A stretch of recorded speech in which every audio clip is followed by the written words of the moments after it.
अस्सलाम वालेकुम, मेरा नाम डॉक्टर उमैर है और आज जो मैं बीमारी के बारे में बताने वाला हूँ वो तो ये एक यूँ समझे कि हिस्टोरिकली यानी कि तारीख़ी तौर पे बड़ी डेडली समझी जाती थी कि जिस शख्स को ये हो जाए उसकी जान चली जाएगी। और इसी बीमारी ने हमारे कायद-ए-आज़म पाकिस्तान के जो बानी थे उनका भी जो है वो जान ली थी। जी हम बात करने वाले हैं टीबी के बारे में। टीबी एक वक़्त ऐसा था कि टीबी जो है वो दुनिया के हर जो है ना दूसरे शख्स को या तीसरे शख्स को थी, ठीक है, और जिसको हो जाती थी उसकी जान जाना तय होता था, ठीक है। लेकिन अगर आप अभी देखें तो टीबी का इतना ज़िक्र आप नहीं सुनेंगे। क्यों? इसकी एक बुनियादी वजह है, ठीक है। जब टीबी इस हद तक फैल गई और टीबी जो है वो हर किसी को होना स्टार्ट हो गई, क्योंकि ये रेस्पिरेटरी डिजीज़ है तो ये अमीर को भी हो सकती है, गरीब को भी हो सकती है। गरीब को होने के चांसेस ज़्यादा होते हैं क्योंकि वो लोग करीब करीब रहते हैं, ठीक है।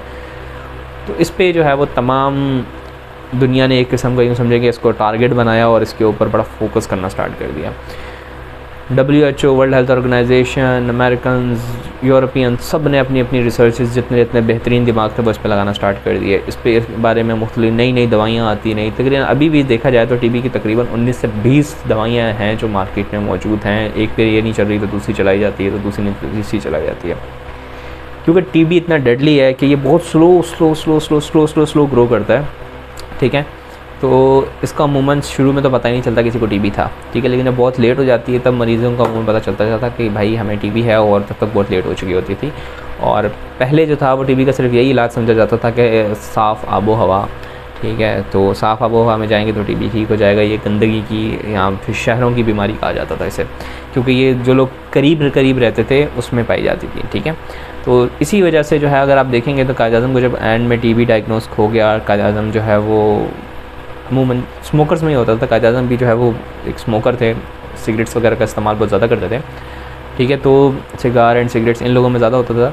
तो इसमें क्या जाता था पहले कि सिर्फ मरीज़ को साफ़ आबो हवा के लिए अमूमन उसकी जो आखिरी ज़िंदगी के दिन होते थे उसको अमूमन गाँव देहात की तरफ भेज दिया जाता था, ताकि जो है वो साफ़ आबो हवा से थोड़ी ज़िंदगी उसकी बेहतर हो सके। इसी तरह कायद-ए-आज़म के जो आखिरी ज़िंदगी के लम्हात थे उन्हें भी जो है ज़ियारत भेज दिया गया था, ताकि ज़ियारत के अंदर वो साफ़ आबो हवा के अंदर रहें तो उनकी टीबी थोड़ी बेहतर हो। लेकिन ये इसका कोई परमानेंट इलाज नहीं था। तो इसके बारे में फिर आहिस्ता आहिस्ता दवाइयाँ आना स्टार्ट हुई। फिर दवाइयाँ जो है वो लोग क्या होता था कि क्योंकि टीबी बहुत आराम से फैलती है, तो होता क्या था कि टीबी की दवाई लोग पूरी नहीं खाते थे। 6 महीने से लेके कभी कभी 2-2 साल तक ट्रीटमेंट चलता था, तो लोग एक दिन भी मिस कर देते थे तो पूरा ट्रीटमेंट ज़ाया हो जाता था।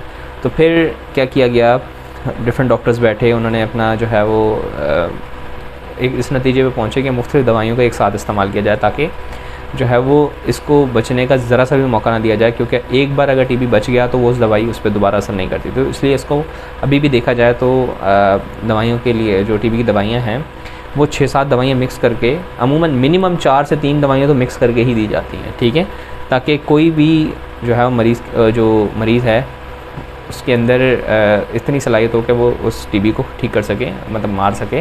क्योंकि अगर टीबी बच गया तो फिर वो टीबी पे वो सेम दवाई दोबारा असर नहीं करती, तो ये बड़ी प्रॉब्लम थी। तो इसका एक तो ये नतीजा निकाला गया कि मुख्तलिफ़ दवाइयाँ एक साथ दी जाती थी, ठीक है, और प्लस एक और इसमें ट्रीटमेंट जो है वो इंट्रोड्यूस करवाया गया, जिसकी वजह से यूँ समझेंगे टीबी का पूरी दुनिया में ख़ात्मा हो गया, ठीक है। मुख्तलिफ़ दवाइयाँ एक साथ तो दी जा ही रही थी, इसके अलावा एक और चीज़ इंट्रोड्यूस करवाएगी जिसे कहते हैं डॉट्स थेरेपी, DOTS, ठीक है, डायरेक्टली ऑब्जर्व थेरेपी, ठीक है। अब डॉट थेरेपी में क्या होता है कि आप बाकायदा तौर पे एक पेपर पे टिक करते हो कि हाँ भाई मरीज़ ने दवाई खाई है या नहीं खाई है, ठीक है। आप घर में किसी एक शख्स की ड्यूटी लगाते हो कि वो बाकायदा तौर पे ये चेक करता रहे कि इसने टीबी की दवाई खाई है या नहीं खाई है, ठीक है। पहले ये होता था कि टीबी की जो इलाज था वो इंतहाई एक्सपेंसिव था, गरीब तो मर जाते थे, अमीर ये होता था कि कुछ दवाइयाँ खाते रहते तो कुछ बच जाते थे, लेकिन कुछ जो है नहीं बच पाते थे। फिर क्या किया गया कि गवर्नमेंट साथ सर जोड़ के बैठेंगे, भाई इसका कुछ करना पड़ेगा। तो फिर क्या किया कि गवर्नमेंट्स ने ये डिसाइड किया कि हम टीबी की दवाइयों की जितनी कॉस्ट है या जितनी भी उनकी परचेजिंग है, जो सादा ज़ुबान में कहा जाए कि जो उसकी कीमत है वो गवर्नमेंट अदा करती है उसकी, ठीक है। तो टीबी की दवाइयाँ फ्री कर दी गई ताकि लोग खाएँ, ठीक है। अच्छा, ये चीज़ हुई। इसके अलावा डॉट थेरेपी आई कि घर में एक बंदे की ड्यूटी लगा दी गई कि वो जो है वो सिर्फ ये चेक करे कि टीबी की दवाई खाई है या नहीं खाई है। तो ये तमाम चीज़ें जब साथ मिली तो फिर क्या हुआ कि टीबी आहिस्ता आहिस्ता आहिस्ता आहिस्ता पूरी दुनिया में इसका शिकस्त होना स्टार्ट हो गई। और अब आप देखें तो इसी वजह से आपको इस टीबी के बारे में इतना सुनने को नहीं मिलता और टीवी वगैरह पे नहीं आता है, क्योंकि इस बीमारी को काफ़ी हद तक कंट्रोल में कर लिया गया है। और अब जिन लोगों को टीबी है, ठीक है, उनको भी काफ़ी हद तक इलाज मुमकिन है। लेकिन अभी भी देखा जाए तो हमारे माशरे में टीबी के काफ़ी मरीज़ मैंने देखे हैं, बहुत मरीज़ देखे हैं। ख़ास तौर पे टीबी जो है वो एक तो फेफड़ों की आपने सुनी होगी, सिर्फ फेफड़ों की टीबी नहीं होती, टीबी रीढ़ की हड्डी की भी होती है, टीबी दिमाग की भी होती है, टीबी इंटेस्टाइन के अंदर भी होती है, यानी कि पेट में भी हो जाती है। और जिन लोगों को पेट की भी टीबी होती है तो उनको जो है वो ऑब्स्ट्रक्शन की वजह से पेट फटने के चांसेस जो है वो ज़्यादा होते हैं। और मैंने लाइफ में बहुत सारे मरीज़ देखे हैं जिनका सिर्फ टीबी की वजह से पेट फटा है। फिर इसके अलावा दिमाग के अंदर तकरीबन काफ़ी लोग देखे हैं मैंने जिनकी जो है ना वो टीबी दिमाग तक फैल गई और वहाँ पे उनकी डेथ हो गई। इसके अलावा रीढ़ की हड्डी में अमूमन कमर के पीछे की तरफ जो है वो डिजीज़ जो है वो फैल जाती है टीबी, उसकी वजह से पॉट डिजीज़ होता है, ठीक है, पीओटी पॉट डिजीज़ कहते हैं उसको, जब ये रीढ़ की हड्डी में चली जाती है। इसके अलावा डिसेमिनेटेड टीबी भी होती है, जिसका मतलब है कि टीबी पूरे जिस्म में फैल गई है, फिर उसका इलाज तो बहुत ही मुश्किल हो जाता है। तो अलगर्ज टीबी का इलाज अब मुमकिन है, लेकिन स्टिल टीबी एक बहुत बड़ा जो है ना, यूँ समझें कि एक बहुत बड़ा हाथी है जिसको काबू करना अभी भी कभी कभार बहुत नामुमकिन हो जाता है, ठीक है।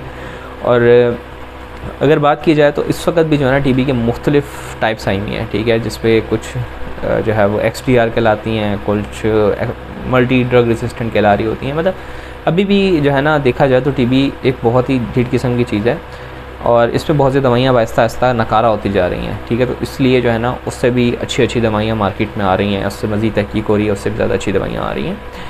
तो अलगर्स आई होप सो कि जो टीबी के मरीज़ हैं अल्लाह ताला उनकी ज़िंदगी आसान करे। एंड प्लस ये कि अगर आपको टीबी हो जाए तो प्लीज़ जो है वो दवाई खाते रहें, अपने लिए नहीं तो अपने आसपास वालों के लिए, अपने घर वालों के लिए, ठीक है।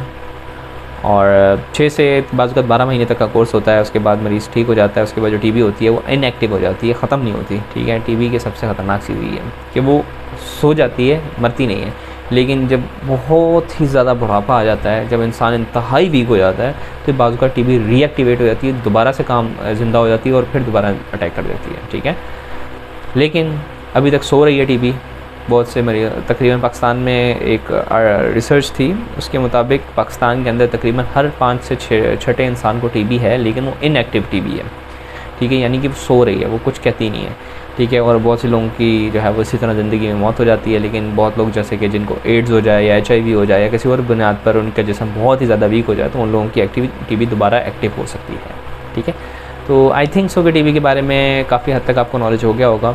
And that's all. This is Dr. Umair signing off. Allah Hafiz.